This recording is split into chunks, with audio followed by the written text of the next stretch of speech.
Sabay-sabay natin alamin ang mga kaganapan na nangyayari sa ating bansa.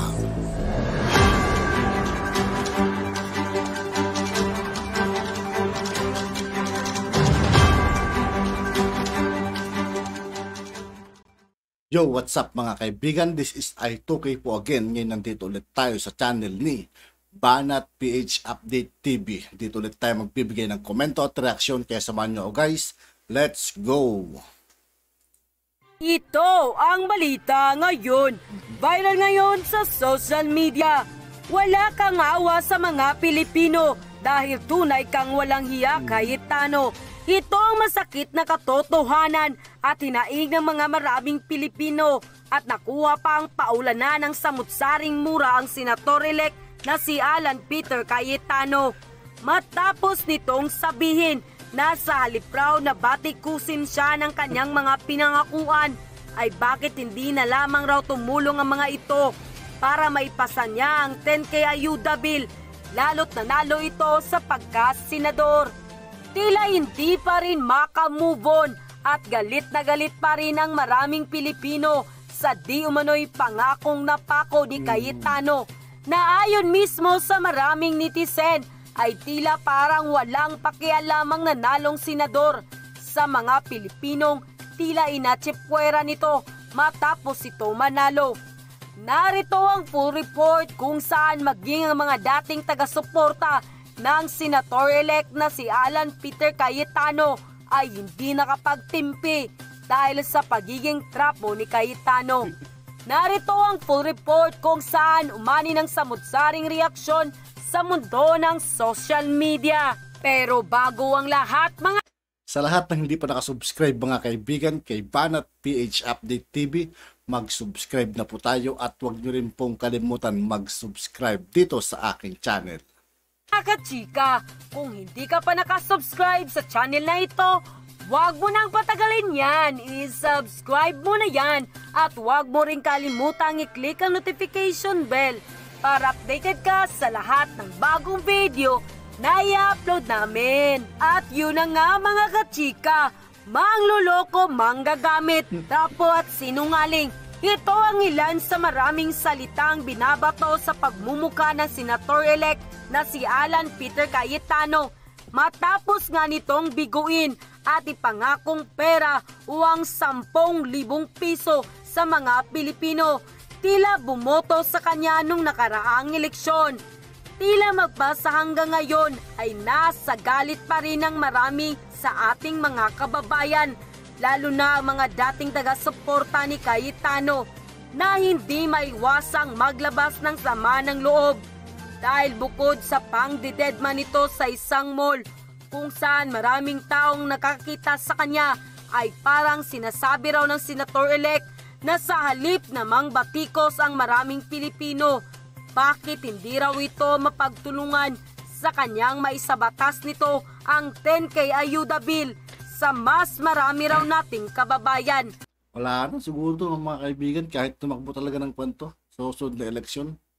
Hindi na manalo to. Sirang-sira na yung pangalan itong pumag na to eh.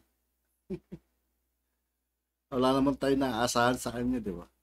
Sa kanya mismo nang galing yung pangakong 10K na yun. Tapos di niya tinupad. Kaya kahit anong gawin talaga nito sa susunod na eleksyon, malamang sa malamang, hindi na manalo to. Kahit magmakaawa pa yan dito sa Pilipinas, hindi na manalo to.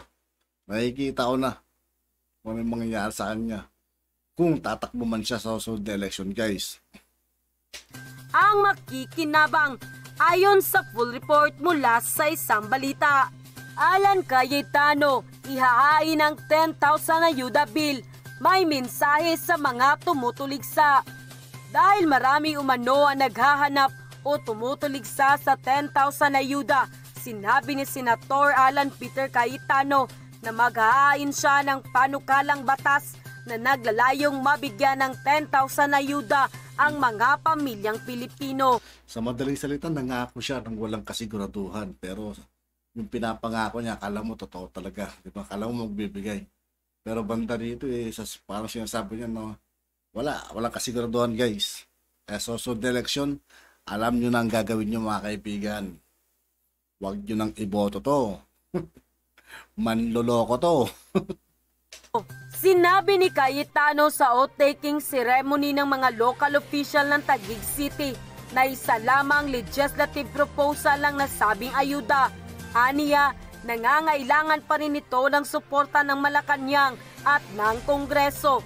Sa mga nang baba sa 10K ayuda, kung kaya ko lang silang bigyan ng tag 10,000, binigay ko na sa... Diba? Kung di mo pala kaya, dapat di mo pinangako. Ang mali lang kasi dyan, pinangako mo. Bawat pamilya. Bibigyan ng 10K. Wala naman nakukuha hanggang ngayon. Nga. kanila. Pero sa katotohanan, ito'y isang legislative proposal. Ani Cayetano. So sa madaling salita, sinungaling siya guys. So ang hinihingi ko po doon sa mga tumutuligsa sa programang 10,000 pag-asa during the pandemic, tumulong na lang kayo, dagdag pa niya. Kamakailan naging usap-usapan ng isang video ng isang lalaking pabirong naningil kay Cayetano ng 10,000 ayuda na ipinangako noon sa mga pamilyang Pilipino noong panahon ng kampanya. Uy, si Cayetano. Sir, 10K ko sir, 10K. Anang video uploader. Hindi sa pinatula ng senator at dumiretso lamang sa kanyang paglalakad. Hindi na rin siya sinundan ng video uploader dahil may mga bodyguards ito. End quote. Ngunit ang lahat raw ay may kapayaran dahil sa kanyang kasinungalingan na ipinakalat nung panahon ng kampanya ay bebwelta na ang maraming Pilipino, lalo na ang dating taga-suporta ni Cayetano.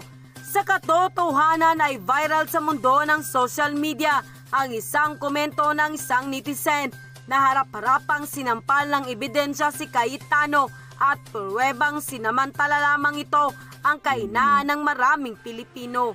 Ayon pa sa komento ng netizen online, and she posted, "Ay, huwisit ka Cayetano. Kundi ka ba naman may saltik at kalahati? Di namin alam kung matino ka pang mag-isip o ewan. Ang linaw ng sinabi mo, bago pa magkampanyahan. Ikaw pa ang nanghikayat sa tao na sumali sa programa mo."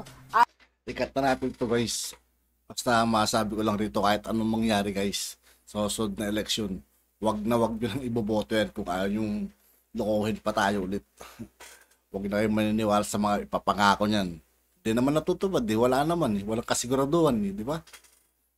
At yun nga po mga kaibigan, dito na lang po tayo nagtatapos. Muli, ako po si I2K ng Sundalo ng Dunggalo at 811. Maraming salamat sa patuloy na pagsuporta. Yeah, peace out.